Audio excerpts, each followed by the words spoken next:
Dahi Tano program. Cars Plus. Visit us today during Ram Truck Month. IP&E Fueling Excellence, McDonald's of Guam, I'm Loving It, and King's Restaurant, located in Tamuning and Dededo. Always open, always local.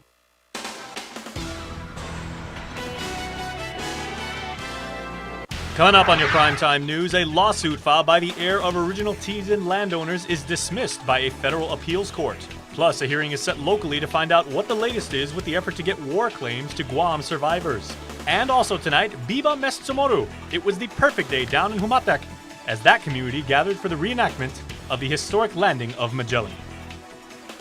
You're going to want to stay tuned for that story, trust me, my friends. Hafa and good evening. I'm Jason Salas. A special warm Hafa to everybody joining us on Facebook Live from all over the world. And topping our broadcast tonight, a federal appeals court has dismissed a lawsuit against the airport brought by the heir of original Teason landowners. The airport says the decision puts a halt to what could have been very expensive litigation, but for the landowner, a long-standing claim remains unresolved.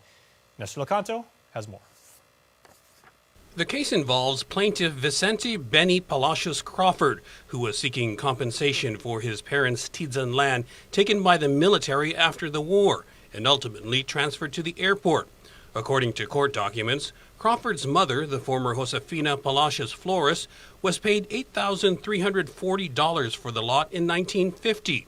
But in 1980, she and other claimants filed a complaint against the U.S. government seeking further compensation. And this time she was awarded $71,227. However, in its March 1st decision, the appeals court dismissed the complaint against the GIAA, finding that it was not the proper party in the appeal.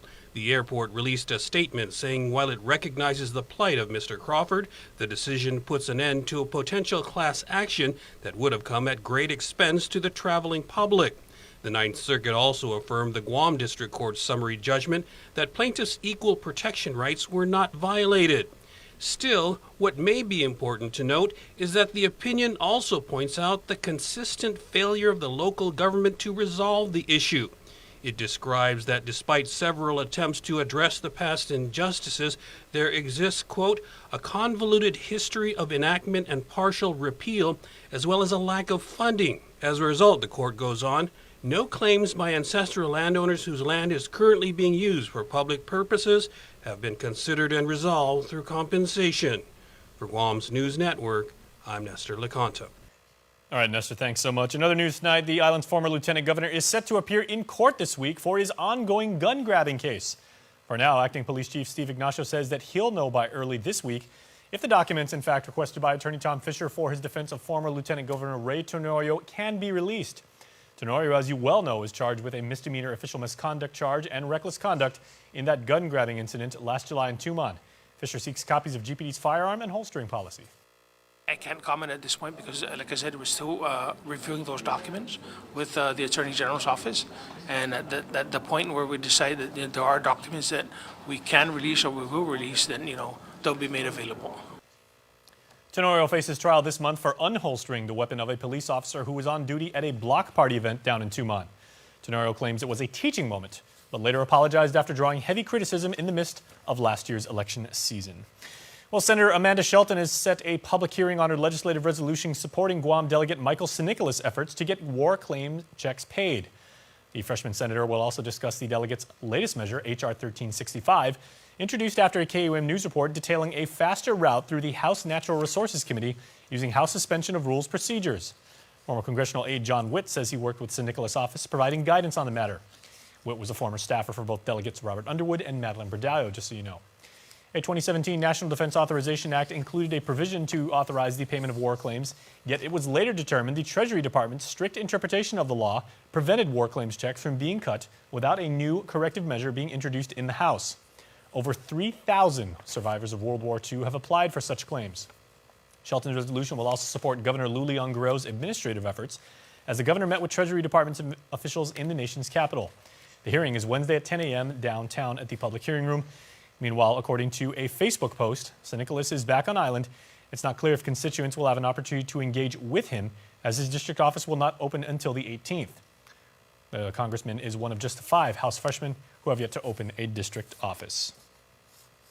Well, the aforementioned governor of our island is back on island, fresh off her trip from the nation's capital. Lilian Guerrero is in back-to-back meetings being briefed on what happened locally while she was away, including that typhoon. She also attended several public events over the weekend, including the American Association of University Women for their annual scholarship fundraiser. She was a keynote speaker at that event. The governor says her first visit to D.C. has been extremely productive, as she says in her own words, particularly in articulating the need to address some of our island's long-standing federal territorial issues. The chief executive is set to hold a proclamation breakfast at the Government House in Agenia Heights tomorrow morning to declare March as Women's History Month. Well, in other news tonight, many around the island celebrated Guam History and Chamorro Heritage Day. In Guam's most southern village, the reenactment of Magellan's landing is an annual time-honored tradition. Carmen Terlahi was there and has our next report.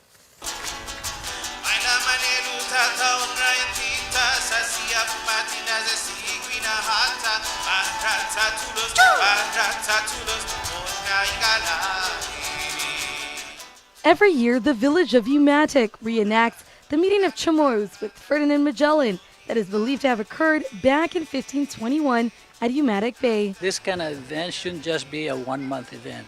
I personally feel that because of the serving of the culture, the history, the heritage, that should be an everyday thing. According to this story, Chamorros welcomed the tired visitors by giving them gifts. Practicing the tradition of reciprocity, villagers took items from the Spanish vessels. Angered Spanish sailors then burned the village huts, and fighting ended in bloodshed. Today, that story is remembered by residents and visitors alike, like Manny Akininik, who grew up in Umatic. I think that, personally, I think that it was just a misunderstanding. And they thought that because they were giving fruits and all these things, water, that they take that as an exchange. Unfortunately, I guess that's not how they foresee that. This story, just one of many, that makes Umatic a unique part of Chamorro history. We're a tiny village, but we have a lot of pride, especially for our heritage and our culture, and most especially our history. Because if there's no history, there's no us. Students now sharing more stories as they led tours of landmarks in the village. It's important because we let all our visitors know our history in our village, and we're able to let them know how life was back then, how things used to be, and we hope that our tradition stays on through our younger generations. And though the reenactment may be over, the children here in Umatic hope to continue to tell the stories and the history of the Chamorro people. It's just like learning about your culture, like knowing where you come from, like your roots and all that, because it's really important to know where you come from and what you're all about, because being Chamorro is like basically being like strong culture. Festivities will continue this weekend and round up with fireworks over Umatic Bay. Reporting for Guam News Network, I'm Carmen Victoria Terlahi. All right, thanks, Carmen. I know what you're thinking, everybody. You're asking two questions. One, did you guys live stream it because I was in class or I was at home and I missed it? And two, where can I find it? Yes, we did. Answer number one. Number two, it's on our Facebook and our YouTube pages. Make sure to check that out. And make sure to stay tuned because we are coming back right after this. There are more ways to experience Guam via KUAM News, giving you what you want, when you want, and how you want it. From smart devices, Alexa, what's in the news? Here's your flash briefing. Over the web, on mobile, on streaming platforms, with immersive, interactive formats, and via social media where it's more than just content, it's conversation. More ways to keep you informed and entertained whenever you want it, wherever you are, on whatever device you're using. A simple handshake. That's all Jake Calvo needed when he started his company. Today, 80 years later, we like to say thank you to all of you who have taken our hand in trust. Thank you to the dreamers. Thank you to the realists. Thank you to the family-oriented. Thank you to the entrepreneurial. Thank you to those climbing the corporate ladder. And to the ones starting a new life together. Thank you to the traditionalists and the edgy. To the young at heart and the old souls. Thank you to the daring, to the protective, to the practical. Thank you to the hopeful. To all of you from all of us, our deepest, happiest, and infinite thanks. 80 years here for you. 80 years thanks to you. Calvo's Insurance, a legacy of trust. You can make each connection count with IT&E Prepaid. Talk, text, and share with the best price daily plans and rates. Stay in touch with loved ones, whether they're in Tumon, Garapan, San Jose, or even San Paulo, on the widest network in the Marianas. And reach out to friends and followers all over the world with the fastest, most reliable 4G LTE data. IT&E, explore your world.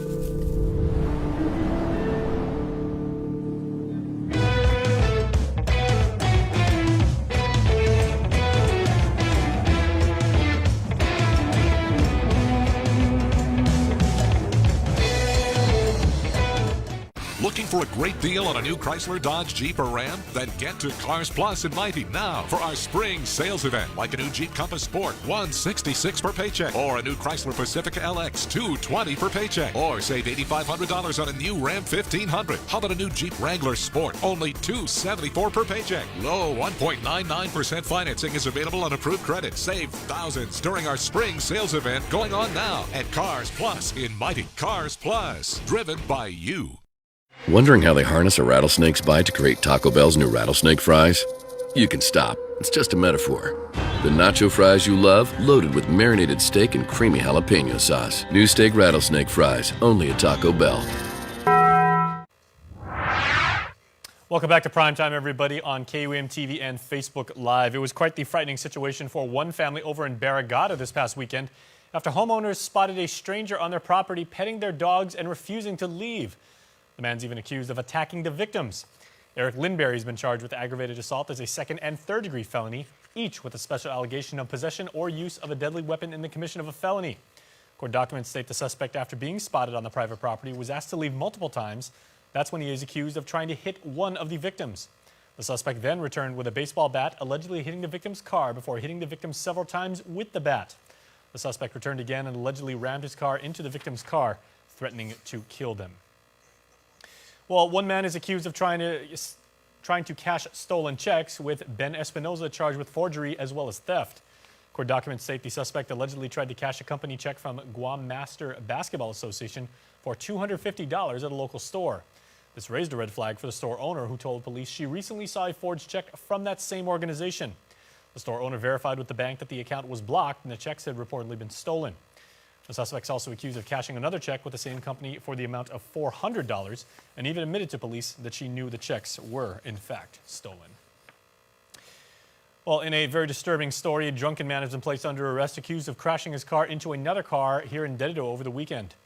Marcus Ioannis has been charged with vehicular negligence and driving while impaired. Police responded to a crash with injuries on Alagueta Road on Saturday, with the suspect accused of running through the stop sign and colliding with another vehicle. The suspect admitted simply, quote, "Yes, I'm drunk." He also admitted to drinking not too much, though Sakao and beer. His blood alcohol content was 3 times the legal limit. We do have some regional headlines for you now. Here's KSPN2 News Inside Bet. Half a day Guam. Here are the top headlines for CNMI. Now, looking forward. Let's say we're at 8 months. Okay? Now we have the one fixed, the one that needs repairs. We also have the other one that's not base load, that's a backup.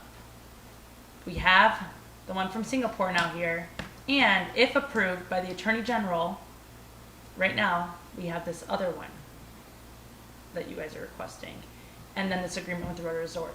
I'm counting 5 sources for power. Okay. Is that right? That's correct. And this number of sources, along with the reason for an emergency procurement, is what lawmakers in the CNMI are questioning. The question is, does the emergency condition require the purchase of a used generator, or does it only require sending a few mechanics to Rhoda to work on the existing generators while you're waiting for the new generator to come, which CUC have decided to purchase a year ago? As the questions are being raised, KSPN2 sits down with the Commonwealth Utilities Corporation Executive Director Gary Camacho for answers. What is the need and reason behind this emergency procurement for the Rhoda generator? If you can just explain. It is my understanding from the personnel that has been doing the assessments and doing the work around the particular power plant, there is a need for the engine because the current engine that's running is past due as far as overhaul. We are anticipating to get the Mitsui back up in roughly around March 3rd. However, that engine, the generator side has been repaired with the engine side, and it's a 30-plus-year-old unit. Good for backup, but not necessarily for base load. As well, there is an agreement with the Rhoda Resort to be made available on an as-needed basis, backup power supply. And Camacho says this is why they are asking for a manufactured tested unit to be shipped in and utilized at a 24-hour level. Once the existing Cummins 3 generator is turned off for repairs, that is expected to take a minimum of 3 months. And Rhoda lawmaker Senator Paul Manglonia says he understands there is an emergency situation, but after visiting the power plant on the island 4 days ago, he says there isn't a need for another generator. I found out that the one generator with a minimum capacity of 2 megawatt, which is the Mitsui generator, will be back online in 3 to 4 days. So with that, knowing that, and knowing that they have finally signed an agreement with Rhoda Resort for a backup arrangement, I am comfortable now that Rhoda will not be faced with this power blackouts in the future. And I just heard that yesterday. Also, there's another generator, the Caterpillar, which is also 1.8 megawatt Caterpillar that has been down. I understand the parts are here already. So we just need mechanics to go down to Rhoda. Manglonia says for this emergency procurement, it costs nearly $200,000 just to ship, as it's a 20-foot container. Also questioning the price is Representative Ed Probst. We have to take a breather, look at everything that we have right now before rushing into a contract that ultimately will be paid for by CUC ratepayers at an amount of $700,000. Now, if there are change orders, it could be inflated. And that's my concern. Because the only way that this can be paid for is through having our rates raised, or through every CUC ratepayer absorbing the cost of this generator. To fund these generators, can you explain? The ones in Rhoda are all revenue. They're all CUC revenue. And there would be no impact to the rates, from my understanding, and we should be able to get that and sustain that power supply for the folks on Rhoda. And CUC revenue includes Saipan, Tinian, and Rhoda. They're all CUC ratepayers at the end of the day. So I have a vested interest in it, not just as a representative of the people, but also as a ratepayer, and are questioning this amount. And also, why is it moving so quickly? And why is it so difficult for us to get any information to the legislature, who's questioning it, or the media, who's also questioning it? If we want to operate with transparency and champion transparency and accountability, then by all means, let's see the documents and let's discuss it openly. KSPN2 has filed an Open Government Act with the CUC Emergency Procurement Office for this contract. I beg that the Attorney General look into a lot of these things, including that the company that they are dealing with, and they do a thorough background check. Yes, can you please tell me the contract with what company it is? This is with IBPC. I believe the president or the person that they've been dealing with is Robert Tokus. Robert Tokus is also one of the persons behind the previous contract that was with his wife's company, GPSM. And that contract, that emergency purchase, was filled with a lot of lies and a lot of problems with it. Through our investigations and 2 oversight hearings by the House and Senate, we uncovered a lot of problems with that emergency purchase that was going to be awarded to GPSM. Now, through all of that, it led to the removal of the previous CUC board. The last response KSPN2 has received from the procurement office is that they have up to 10 days to provide this documentation. For more news, visit saipantv.com. For KSPN2, I'm Ashley McDowell. We got sports coming up, but first, your island weather.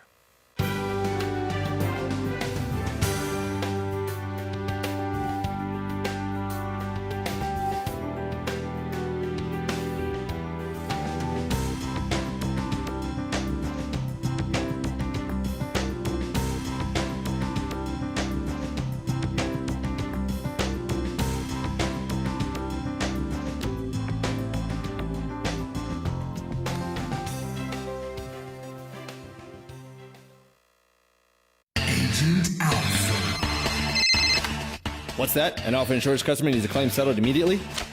I'm on it. Agent Alpha. In the event of an accident, theft, or breakdown, each of our Alpha Insure agents are trained to go above and beyond. This is my stop. There she is. Target acquired. Agent Alpha. Yes! Guam is truly a majestic place with its sheer natural beauty, wealth of beaches, and culturally rich landscape. Unfortunately, Guam has a real problem with unwanted invasive species. Help us in preventing their introduction and spread. The coconut rhinoceros beetle, the little fire ant, the African snail, Siam weed. These are just a few of the numerous invasives on Guam. Follow proper custom procedures when bringing plants and animals into Guam. Help protect Guam. Tell your family and friends about invasive species. To report invasive species, call 475-PEST. Morning, 2 coffees and 4 orders of those new donut sticks. You must really love these donut sticks. I do, but they're not for me. They're for them.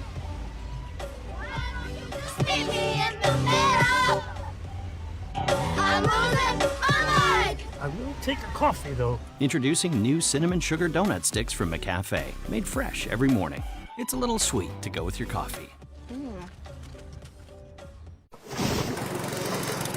MTO, professional janitorial services with a warm hospitality touch. MTO gives that gift year-round. Pressure wash roofs, pressure wash driveways, lawn service, home cleaning, carpet restoration, office cleaning, commercial window cleaning, floor care. When cleaning is in order, MTO has you covered. Call 647-6861 to inquire on how you can receive the maintenance you deserve. MTO, celebrating 30 years with you, Guam. KUAM Sports is presented by Triple J.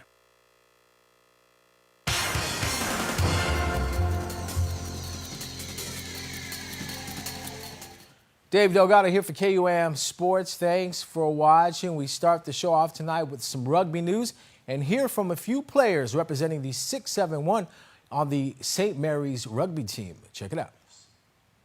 There are 6 players from Guam listed on the active roster at St. Mary's College in California. The team has been dominant in both the A and B side this season. The team also travels around the U.S. and even plays matches overseas in Italy and Ireland. It's a commitment kind of thing. Like, a lot of the players on Guam, they kind of just play because it's an extra thing, like after football, after soccer, whatever. But, like, if you put in more time into it, like, a lot of work into it, develop the game, like, I could see some doors opening up later, maybe have some people come out here and play with the same club we're playing with. It's a real open door, especially with these club sides that are just pretty darn good. Guam's talent is being recognized, and with more effort put into training, more local players are able to take their talents to the next level. I feel that as rugby develops on Guam, more and more people will be more drawn to play collegiately because, at least for me growing up, there wasn't too much exposure to rugby. There wasn't that many outside clubs. You have like Robbie Weber for soccer, but then you also have like outside football leagues. But there's no outside rugby leagues other than like men's clubs. So it's kind of hard to get exposure at a young age, and then like growing up to love it, and then finally playing in college. So. Christian Cruz plays wing and scrum half. Alexander Errett plays fly half, and Isidro Miguel plays wing for the school. People are always asking me how to get in and stuff. Like, it's way easier than you think. Like, just show up, put in the time, put in the work, and you'll get a lot better. I mean, rugby in the U.S. is definitely not as big as people think it is. It's just like so many of the better athletes go play basketball or football. So a lot of the great rugby sides are either foreign players that come to play rugby, or just like guys that did play football or basketball, didn't really make it, wanted to try rugby, and then they ended up being like super good at rugby. Turning over to some IIAG boys high school basketball, the St. Paul Warriors hosted the JFK Islanders. JFK riding a 12-game win streak. Their only loss of the season coming from the St. Paul Warriors earlier in the year. Islanders pushing the ball off the miss. Jerry Gadadimeng with the no-look bounce pass to Chris Murakami for the layup. Warriors started to press late in the first quarter. Jamar White with too much space pulls up and hits a three-point shot at the top of the key. Murakami drives and gives it up to Ralph Manilak for the corner J. The home team with a double-digit lead late in the game. Rio Aiken put up a game-high 18 points. The Warriors defeated the JFK Islanders 62-48 to take the top spot in the Taga division. In other games, Southern beat out ND 53-38. GW over Harvest 53-42. Ukadu beat Sanchez 55-49. And the Teason High Titans slipped past the St. John's Knights 52-47. In other news, congrats to Roman De La Cruz and Ben Guelu Rosario for taking first place in the international team category at the 2019 Championship Sling competition held at Camp de Football de Valvia Villa in Mallorca, Spain.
I am track winner. I'm a baller. I'm a golfer. I'm swimmer. Hey, neighbor. We are parents of an athlete. I am a coach. I'm a volunteer. Let me win. Can I win? Let me be brave in the attempt. Make a difference in an athlete's life. Be a part of Special Olympics Guam. Keep our dreams alive. Get involved today. Oh my God, Becky, look at that crust! At Pizza Hut, we're the ultimate cheesy crust, with 16 pockets overflowing with melted cheese.